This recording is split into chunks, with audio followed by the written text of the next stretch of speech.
अस्सलाम वालेकुम dear students. आज हम डिस्कस करेंगे ग्रीक लिटरेचर को। और सबसे पहले हम देखते हैं एंशिएंट ग्रीस में उसके जो 3 पीरियड थे। सबसे पहले हमारे पास आता है जी आर्किक पीरियड, और दूसरा हमारे पास है सेकंड नंबर पे क्लासिकल पीरियड, और थर्ड नंबर पे हमारे पास है हेलेनिस्टिक पीरियड। उससे पहले हम देखते हैं बीसी और एडी से क्या मुराद है। बीसी से मुराद है बिफोर क्राइस्ट, और एडी जो है ये एक लैटिन फ्रेज है एनो डोमिनी। इससे मुराद है in the year of Lord, यानी कि हजरत ईसा अलैहिस्सलाम की पैदाइश। और एडी को सीई यानी कि कॉमन इरा बोलते हैं, और बी सी बिफोर क्राइस्ट को बी सी ई यानी कि बिफोर कॉमन इरा भी बोलते हैं। ठीक हो गया जी। अब जब बीसी इसका जब इसको बीसी कहते हैं तो बीसीई कहने की क्या जरूरत थी, और अगर इसको एडी कहते थे यानी कि in the year of Lord, तो सीई कहने की क्या जरूरत थी, कॉमन एरा क्या कहने की क्या जरूरत थी। अब वो पता है कुछ लोग एथिस्ट थे, ये एक आप कह रहे अकाउंट्स हैं जो बताते हैं कि कुछ लोग जो है वो कहते थे कि नहीं, हमारा तो खुदा पे यकीन ही नहीं है, तो लिहाजा आप इसको कॉमन इरा और बिफोर कॉमन इरा जो है ना मेंशन करें। एनी हाउ ये एक सिंपल सा कॉन्सेप्ट है। अभी जब हम पढ़ेंगे तो आप लोग परेशान हो जाएंगे कि एक बंदा जो है वो पैदा हो रहा है 496 के अंदर, लेकिन उसकी डेथ हो रही है 406 के अंदर। तो ये कैसे पॉसिबल है, ये कैसे मुमकिन है? हालांकि होना तो ये चाहिए था कि उसकी जो पैदाइश है वो होती 406 में और उसकी डेथ होती 496 में, राइट। तो ये जो आपको सेंटर में नजर आ रहा होगा 0, ये ठीक है। फॉर एग्जाम्पल इसको आप कंसीडर करें कि ये वो साल है जब हजरत ईसा अलैहिस्सलाम की पैदाइश हुई थी। तो उससे पहले की जितनी भी आप टाइम लाइन है उसको हम 0 1 -1 -2 इस तरह लेके चलेंगे, ठीक है। और उसके बाद जितना भी है वो प्लस में आ जाएगा। ठीक हो गया जी।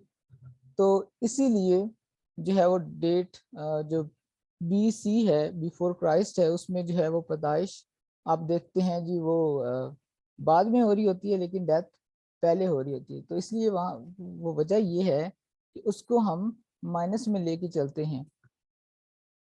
क्लियर है यहाँ तक?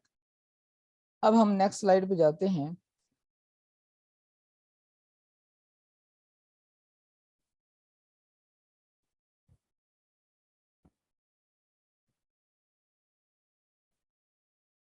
अच्छा जी, ये जो आर्किक पीरियड है ना, बेसिकली ये है 5th बीसी से लेकर 9th बीसी।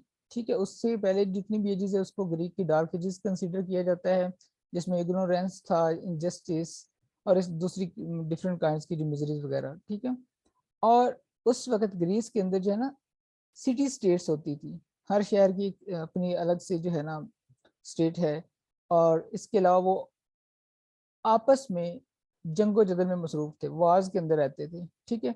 और रूल्ड बाय टायरेंट से मुराद है कि डेमोक्रेसी नहीं थी, डिक्टेटरशिप आप कह सकते हैं। और विदाउट डेमोक्रेसी वहाँ पे जो है वो रूल कर रहे थे। लेकिन ये जो सारी स्टेट्स हैं इनका जो कॉमन एक एनिमी था वो पर्शियन थे। आपने स्पार्टा की मूवीज भी देखी होंगी, ठीक है ना, जो पर्शियन के साथ उनकी वॉर होती है 300 वाली। इसके अलावा जो मेजर पोइट था उस दौर का वो था होमर। ठीक है। तो आर्किक पीरियड का जो मेजर पोइट है वो कौन है? होमर। मजीद हम इस पे बहस करेंगे जब हम इसके वर्क को स्टडी करेंगे। अभी जस्ट हम इसकी आउटलाइन देखेंगे, सिनॉप्सिस। तो होमर की जो सबसे फेमस है वो है इलियड। ठीक है, ये एक एपिक पोइम है जो कि वेस्टर्न लिटरेचर जो है ना उसका मास्टरपीस है। और ये जो ट्रोजन वार है उसको डिस्कस करती है। इसका जो मेजर थीम क्या है वो ट्रोजन वार ही है। ठीक है। इसके अलावा इसके अंदर एगामेमनॉन एक किंग है, इसके अलावा एक वॉरियर है एक्लिस, जिसकी जो आप कह लें कि बुलंदी और उनकी शान शौकत को ये बयान करती है पूरी की पूरी पोइम। इसके अलावा जो उडेसी है वो बेसिकली जो है वो सेक्वल है किसका? इलियड का। और इसके अंदर एक जो हीरो है जिसका नाम है ओडेसियस, और इसको रोमन में यूलाइसिस भी कहते हैं। तो जब वार ऑफ ट्रॉय खत्म होती है, ट्रोजन वार के बाद जब वो वापस अपने घर की तरफ जाता है, तो वो जो उसके साथ उस पूरे सफर में वो जो जो एडवेंचर्स होते हैं, जो ट्रबल्स होती हैं, वो सारी की सारी वो इसके अंदर बयान की गई हैं। बच्चों जब लेक्चर हमारा एंड होगा ना, तो उससे पहले मैं आपको ना कुछ टाइम दूंगा, आप अपने क्वेश्चन कर लीजिएगा। अभी पहले आप सुन लें, अभी हमने इसको डिटेल में बाद में डिस्कस करना है। अभी जस्ट मैं सिनॉप्सिस थोड़े से आपको जो है ना वो लेके चल रहा हूँ। ठीक हो गया जी?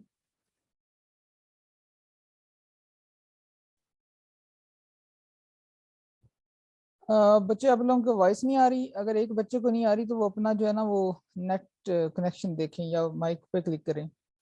ठीक है, मैं स्लाइड्स आपको बच्चे दे दूंगा, बेफिक्र हैं आप।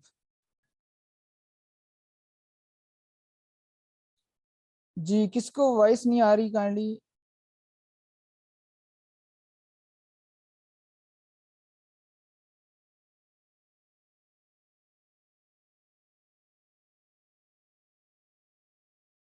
जी, अफ्ताब अहमद का जो है मैसेज वो कह रहा है जी वॉइस इज क्लियर, और अब्बास खान भी कह रहा है वॉइस इज क्लियर। ठीक हो गया जी, नेक्स्ट चलते हैं।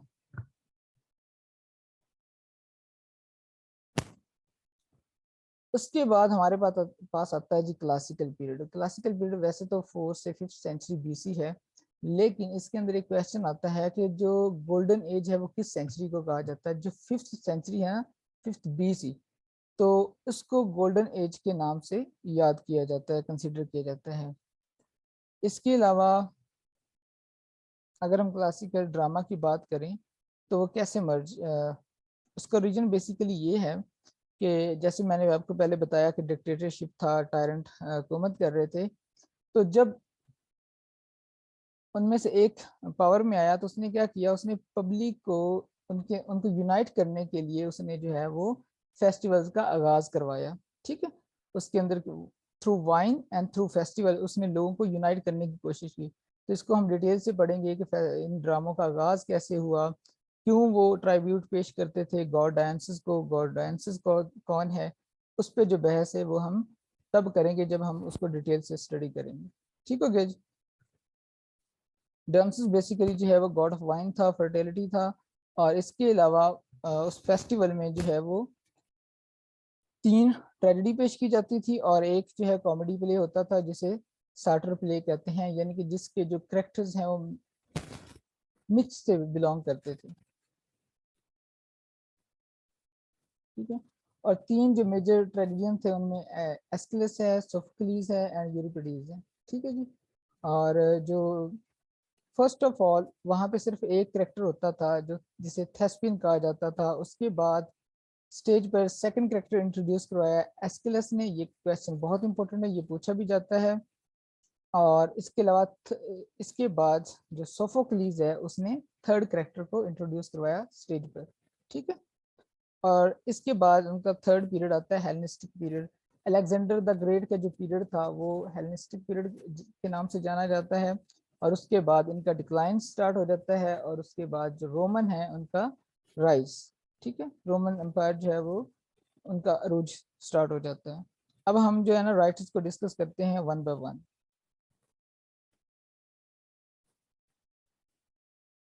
अच्छा जी, सबसे पहले हमारे पास आता है जी होमर। होमर जो है बेसिकली ये फर्स्ट एपिक पोएट है, और इसके जो मेजर वर्क्स हैं वो एक इलियड है और दूसरा ओडेसी है। और वेस्टर्न लिटरेचर जो है उसका सेंटर जो है वो किसे कहा जाता है? होमर को। ठीक हो गया जी?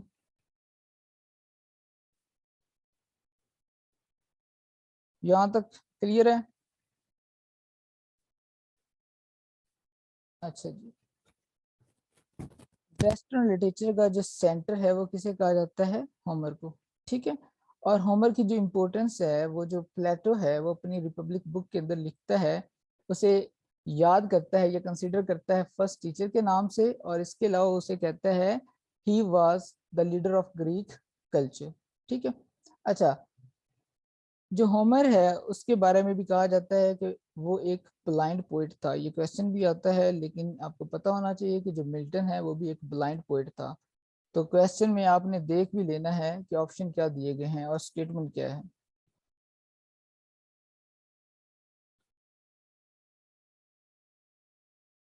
ठीक हो गया जी, वॉइस क्लियर है।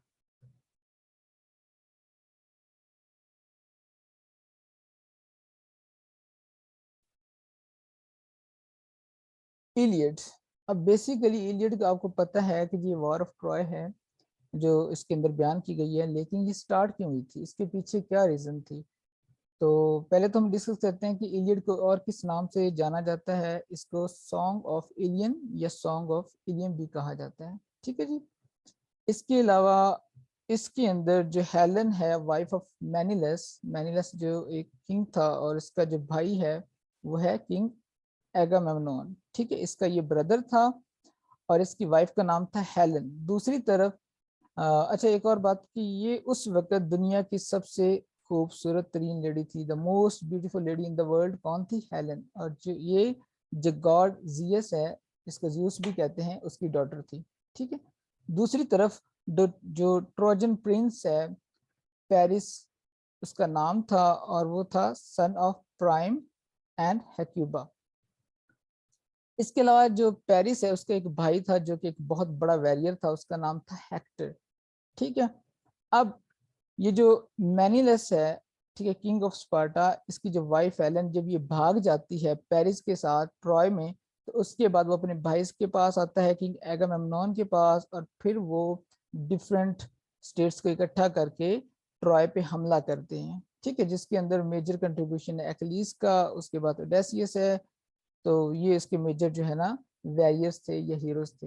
अब हम बात करते हैं कि ये लड़ाई स्टार्ट क्यों हुई थी। आपने वैसे तो पढ़ा होगा एक इडियम एप्पल ऑफ डिस्कॉर्ड, पढ़ा हुआ है ना, फसाद की जड़। अच्छा जी, बेसिकली इसके पीछे जो एक मिथ है वो है द गोल्डन एप्पल ऑफ।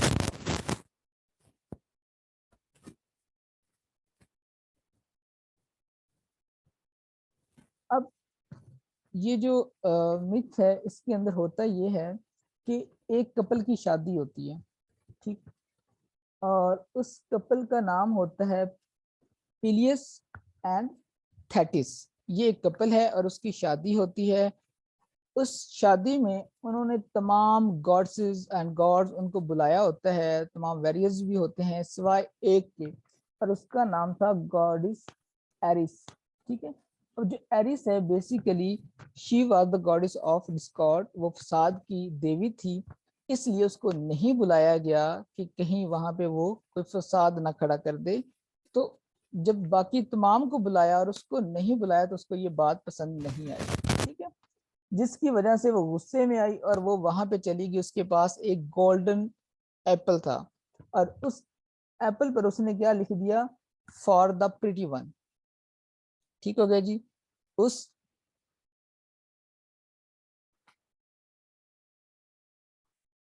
उस एप्पल पर उसने लिख दिया फॉर द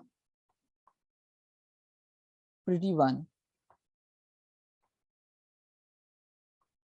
अब जहां पर तीन और जो देवियां थी वो बैठी हुई थी, तो उसने वो जो सेब था वो उनकी तरफ रोल कर दिया, जमीन की तरफ गिरा दिया, जो कि उनके पास पहुंच गया। अब वो जो तीन बैठी हुई थी उनमें एक का नाम था हेरा, एक का नाम था एथिना और दो तीसरी का नाम था एफ्रोडिटी। एफ्रोडिटी जो है वो गॉडेस ऑफ लव थी, ठीक है।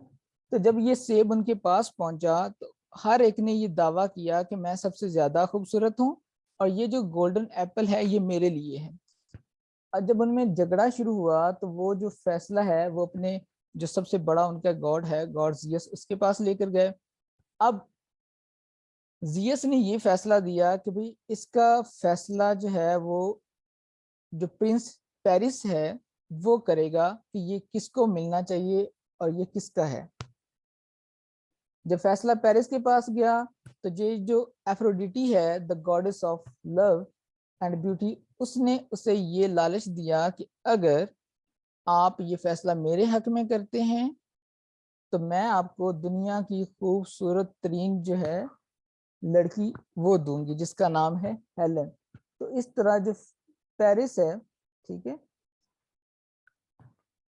वो फैसला दे देता है अफ्रोडिटी के हक में। जिसके बाद जब स्पार्टा में जाता है पेरिस और जब वो हेलन को देखता है, जो हेलन जो पहले ही जिस पर मैजिक स्पेल था किसका, गॉडेस एफ्रोडिटी का, और उसके जेर असर वो देखते ही पेरिस जो शहजादा उसकी मोहब्बत में गिरफ्तार हो जाती है और इस तरह वो वहां से भाग जाते हैं, और जिसके नतीजे में फिर ये सारी स्टेट्स मिलकर ट्रॉय पे हमला करती हैं और उसके नतीजे में फिर जो ट्रॉय है वो डिस्ट्रॉय कर दिया जाता है, और इस तरह इस कहानी का एंड होता है। ठीक है, और उसके बाद जो हम आगे फिर पढ़ेंगे ओडेसियस, ठीक है, उसका जो हीरो है।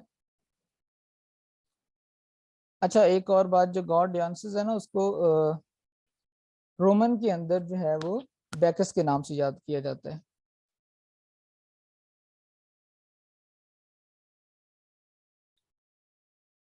नहीं, हेलन इसके भाई के साथ नहीं भागती बच्चे, वो जो है वो पेरिस के साथ भाग जाती है, और जो मेमनन है उसका जो भाई है मैनिलस, उसकी वो वाइफ होती है बेसिकली। ठीक है,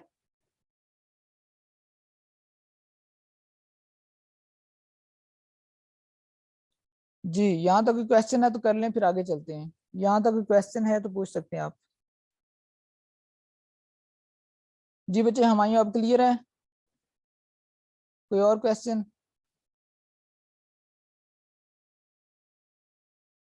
चलो ठीक है, नेक्स्ट चलते हैं।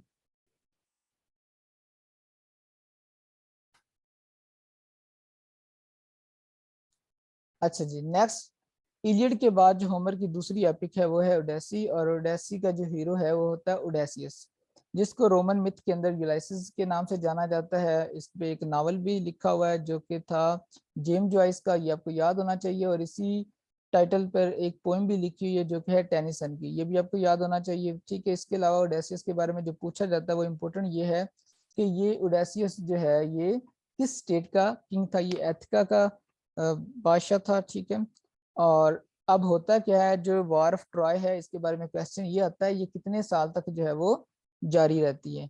ये 10 साल तक जारी रहती है। इसके अलावा जो एक्लीस है उस पर किसी भी किस्म का कोई हथियार असर नहीं करता, लेकिन उसकी जो एड़ी है वो बहुत वीक थी। पेरिस जो कि शहजादा बिल्कुल बहुत ही नाजुक था, बड़ो लाडला था, तो जाते हुए वो एक तीर चलाता है जो एक्लीस की हील पे लगता है, और इस तरह एक्लीस की जो है वो डेथ होती है, और वहां से एक इडियम भी बना हुआ है एक्लीस हील्स, यानी कि कमजोर तरीन पहलू। ठीक है, अच्छा ये जो वॉर ऑफ ट्रॉय है बच्चे,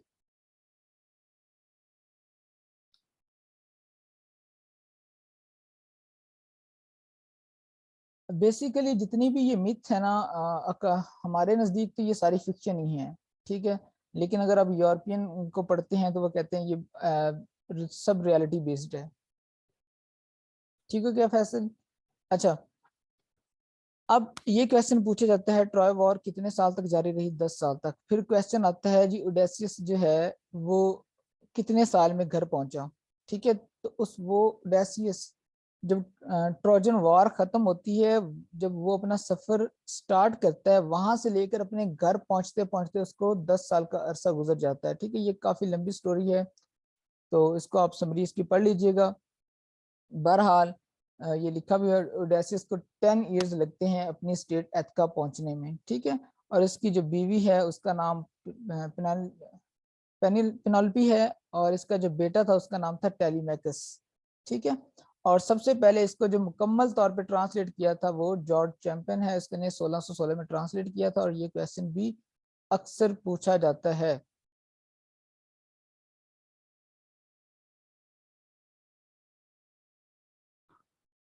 इसके अलावा इसके पूछा जाता है कि ओडेसी किसका सेक्वल है, ये तो हमने 3-4 दफा इसको डिस्कस कर लिया। ठीक हो गया जी। अच्छा, अब हम बात करते हैं डांसेस की, कि डांसेस कौन था। ये एक ग्रीक गॉड है और गॉड ऑफ वाइन और फर्टिलिटी है। ठीक है, इसका जो फादर था गॉर्जियस, उसका एक रिलेशन था एक मॉर्टल के साथ, एक ह्यूमन के साथ। ठीक है, उसका नाम था सिमली। सिमली जो है वो एक इंसान थी, और दूसरा जियस जो है वो गॉड है। इनका जो डांसेस है, जब ये पैदा हुआ तो जियस ने इसको अपनी पिंडली में छुपा लिया, थाई में छुपा लिया। उसकी रीजन ये थी कि जो जियस की वाइफ थी हेरा वो इसको मारना चाहती थी, ठीक है, जिसकी वजह से जियस ने इसको पहले छुपाए रखा और उसके बाद उसने इसको अपने एक हरमीज जो बेटा है उसके हवाले किया कि वो इसकी देखभाल करे, इसके लिए कोई नर्स जो है वो फाइंड आउट करे। तो उसके बाद ये जो रिया है जो कि मदर ऑफ जियस है उसको दे देता है, जो कि फिर उसकी परवरिश करती है, वो इतना स्ट्रांग हो जाता है कि वो शेरों पे सवारी करता है, इतना तेज हो जाता है कि वो दौड़ के रैबिट जो है उनको पकड़ लेता है। एनी हाउ, अब हुआ क्या कि जो जियस है वो कहता है कि आप मेहनत करें, ठीक है, जितने भी गॉडेस हैं आसमानों पे उन सब ने कुछ ना कुछ अचीव करने के बाद अपनी जो प्लेस है वो आसमान पर बनाई है, उन्होंने अपना मकाम जो है वो ऐसे हासिल नहीं किया, उन्होंने कुछ ना कुछ कारनामा किया है, कोई ना कोई उनका एडवेंचर्स है, कोई ना कोई उनकी अचीवमेंट है। तो आप भी कुछ ऐसा करो जिसकी वजह से आप इस लायक हो जाओ, इस काबिल हो जाओ कि आपकी जो प्लेस है वो आसमानों पर हो, आपकी ओलंपस में जगह बन जाए, ठीक है। तो फिर क्या करता है ये जो डांसेस है ये बड़ा परेशान होता है, तो उसके बाद ये दुनिया का चक्कर लगाता है और लोगों को खुशियां बांटता है, ठीक है। और जब ये खुद उदास होता है तो ये क्या करता है, एक हॉलो हॉर्न लेता है, एक खाली सींग लेता है और उसके अंदर जो अंगूर हैं उनका गुच्छा निचोड़ता है। जब ये अंगूरों को निचोड़ता है तो जिसकी वजह से वो जो रस है वो उस गिलास में जाता है जो कि बना हुआ था सींग का, उसको जब ये पीता है तो ये महसूस करता है भाई कि मैं पहले उदास था अब मेरी उदासी खत्म हो गई है, तो ठीक है, उस ड्रिंक को ये वाइन का नाम दे देते हैं और फिर वो वाइन इतनी फेमस हो जाती है कि हर कोई उसकी तारीफ करता है, ना सिर्फ इंसानों में बल्कि आसमानों पर जो गॉड्सेस है ओलंपस है वहां पर भी इसकी वाइन के चर्चे होते हैं, ठीक हो गया। अब जब ये पूरी दुनिया सम्राट ये जो आपका तुर्की है इस साइड पे जब ये चक्कर लगाता है तो हर तरफ जरखेजी होती है, इसलिए इसको गॉड ऑफ फर्टिलिटी भी कहा जाता है। इसके लिए भी काफी मिथ हैं, ठीक है, कि इसकी माँ जो है वो इसकी पैदाइश से पहले ही फौत हो गई थी, फिर इस जियस ने इसको अपनी पिंडली में छुपाए रखा जब इसकी बर्थ हुई वगैरह वगैरह। तो इसलिए क्योंकि इसकी एक और भी मिथ है कि पहले ये मर गया था फिर ये दोबारा जिंदा हुआ, तो इस तरह इसको जो गॉड ऑफ फर्टिलिटी भी इसी वजह से कहा जाता है, क्योंकि फसलें पहले काश्त की जाती हैं फिर उनको काटा जाता है वगैरह वगैरह। ये कुछ मतलब अकाउंट्स हैं जो कि ये चीजें बताते हैं। एनी वो इतने इंपॉर्टेंट नहीं है, इम्पोर्टेंट ये है कि ये जो है गॉड ऑफ वाइन है और गॉड ऑफ फर्टिलिटी है, और इसको खराज अकीदत पेश करने के लिए, ठीक है, इसकी इसके लिए जो है वो मार्च के महीने में एक सालाना फेस्टिवल होता था, ठीक है। इसने जब वाइन पूरे ग्रीस में फैला दी और उसके बाद लोगों ने इसके लिए टेम्पल्स बनाए, इसकी वो इबादत करने लगे, ठीक है, और इसके लिए एक सालाना जो फेस्टिवल है वो मार्च के महीने में शुरू हो गया। फिर वहाँ पे लोग जो गॉड्स हैं उनको वियर करते थे उनकी स्किन्स, और वहाँ पे जो सॉन्ग्स गाते थे। एक ग्रुप था 50 लोगों का जिसको कोरस आप कहते हैं, और वो 50 लोग वहाँ पे सिंगिंग करते थे और वहाँ पे वो जो जो है कुर्बानियां करते थे गॉड्स की, और अगर कोई जीतता था तो उसको भी इनाम के तौर पर गॉड्स पेश की जाती थी। अब जब वो सिंगिंग के दौरान उनमें से एक शख्स इस हद तक बेकाबू हो जाता था, बेखुद हो जाता था कि वो अपने ग्रुप को छोड़ के उसी स्टेज पर उनसे अलग होके वो इस तरह सिंगिंग करता था कि ऐसा मालूम होता था कि वो बंदा सिंगिंग नहीं कर रहा बल्कि वो कम्युनिकेट कर रहा है, वो डायलॉग कर रहा है ऑडियंस के साथ, ठीक है। और उसका नाम था थेस्पियस। थेस्पियस जो है उससे आगे नाउन बन गया थेस्पियन। जो थेस्पियन है वो फर्स्ट एक्टर कंसीडर किया जाता है, ठीक है। जो ये ड्रामा है बेसिकली ये ग्रीक वर्ड से निकला है ड्रैन से, और जिसका मानी है टू डू, टू एक्ट, ठीक हो गया। क्लियर है यहाँ तक? यहाँ तक कोई बच्चे क्वेश्चन है तो पूछ सकते हैं।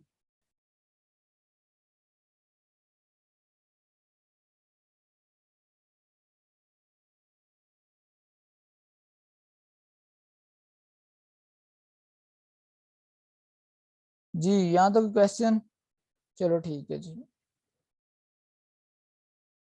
अच्छा जी, अब हम बात करते हैं एस्केलस की।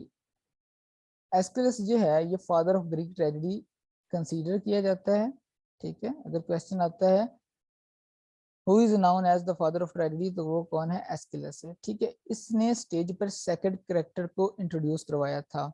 और कोरस जो कि 50 लोगों का एक ग्रुप होता था, तो इसने उनकी तादाद जो है वो 15 कर दी थी। ठीक हो गया।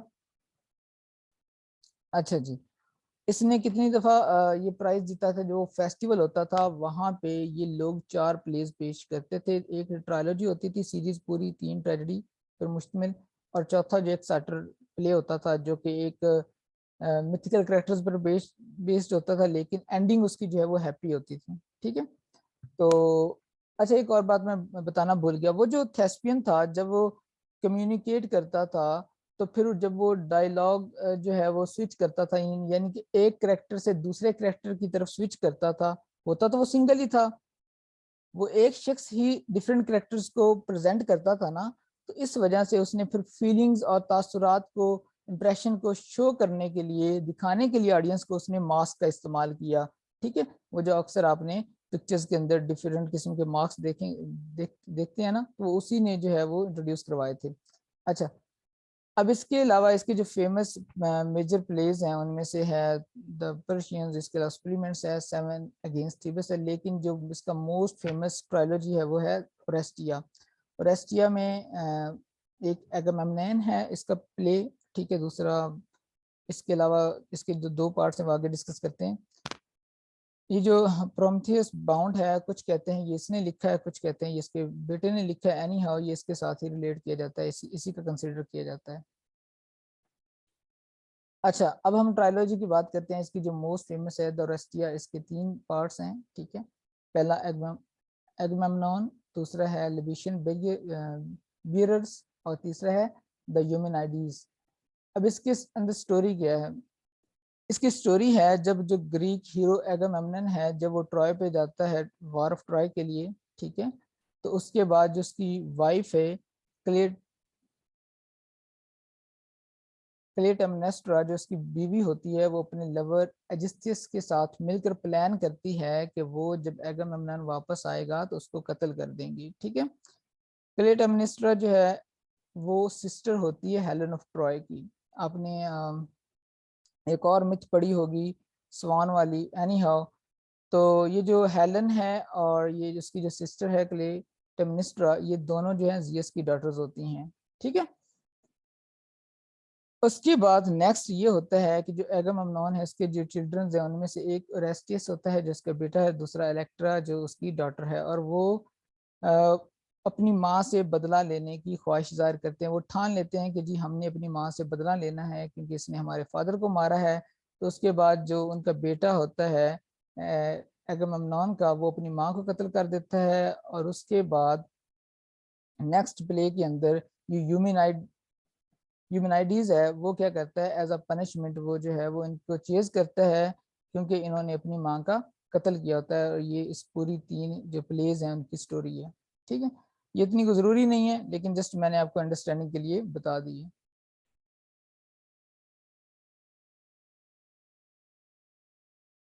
डिथीरैम्स बच्चे वो सॉन्ग्स थे जो वो वहां पे गाते थे, उनको डिथीरैम्स कहा जाता था। वो जो सॉन्ग्स थे, जो प्रेज थे, जो उसकी तारीफ में डांसेस की गाते थे, उसको डिथीरैम्स कहा जाता था। जी बच्चे, आज के लिए इतना ही। कल हम सोफोक्लीज को स्टडी करेंगे और उसके वर्क्स जो हैं उसको स्टडी करेंगे। ठीक है, और उसके बाद हम जो नेक्स्ट बाकी जो ग्रीक राइटर्स हैं उनको स्टडी करेंगे, फिर हम रोमन्स को स्टडी करेंगे। आज के लिए इतना ही। इसमें से कोई क्वेश्चन है तो आप कर सकते हैं।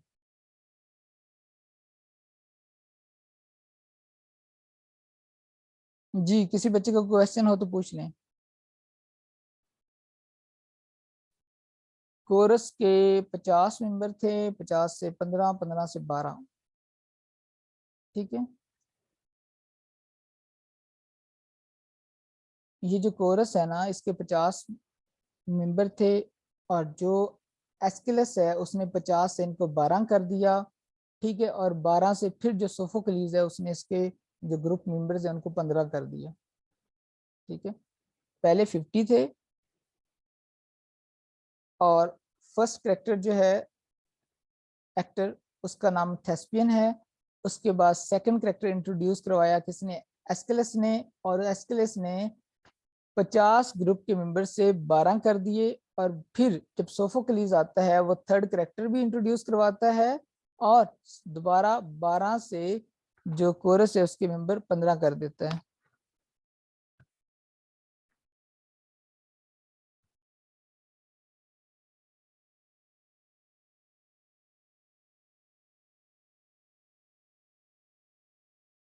Thank you Umair. ये प्रोफेसर उमैर साहब हैं जो कि गोमल यूनिवर्सिटी में पढ़ाते हैं। इंशाल्लाह ये भी आपको टीच करेंगे।